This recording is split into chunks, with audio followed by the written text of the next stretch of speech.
বাগেরহাটের সাইনবোর্ড শরণখোলা বগি আঞ্চলিক মহাসড়কের ১৬ কিলোমিটার সড়কের বেহাল দশা। বড় বড় গর্ত আর খানাখন্দে যান চলাচল অনুপযোগী হয়ে পড়েছে। এতে প্রায়ই ঘটছে দুর্ঘটনা।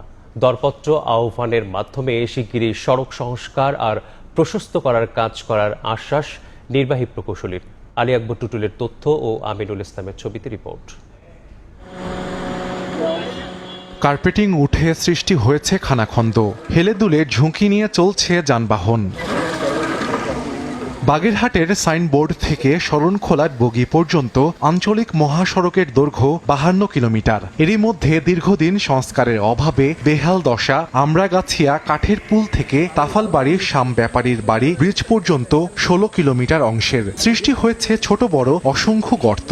ভোগান্তিতে যাত্রী ও যানবাহন সংশ্লিষ্টরা। প্রায় ঘটছে দুর্ঘটনা। আমরাগাছিয়া থেকে শরণখোলা পর্যন্ত রাস্তার পরিস্থিতি এত পরিমাণ খারাপ, বাস কোনো গাড়ি সুন্দরভাবে চলতে পারে না। প্রত্যেকদিন একটা না একটা গাড়ি অ্যাক্সিডেন্ট হচ্ছে। খুলনা থেকে ঢাকা থেকে আসতে যে এত ভোগান্তি তা কল্পনার বাইরে।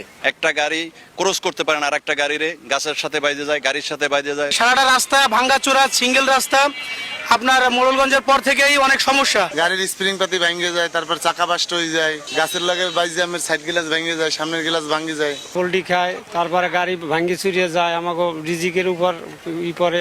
সিটর বিধ্বস্ত এলাকা, সেই এলাকায় মানুষের যে চরম দুর্ভোগ তা ভাষা প্রকাশের মতো না। আঞ্চলিক মহাসড়ক না, এটা মৃত্যুর ফাঁদ। প্রায় এই দুর্ঘটনা ঘটছে এবং মানুষ প্রাণ হারাচ্ছে।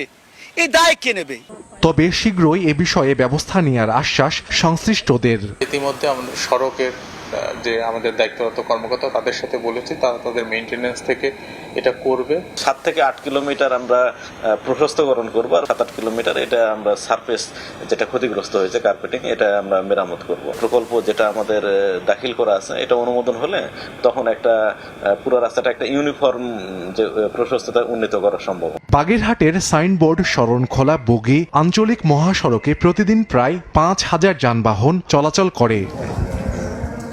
সময় সংবাদ, বাগেরহাট।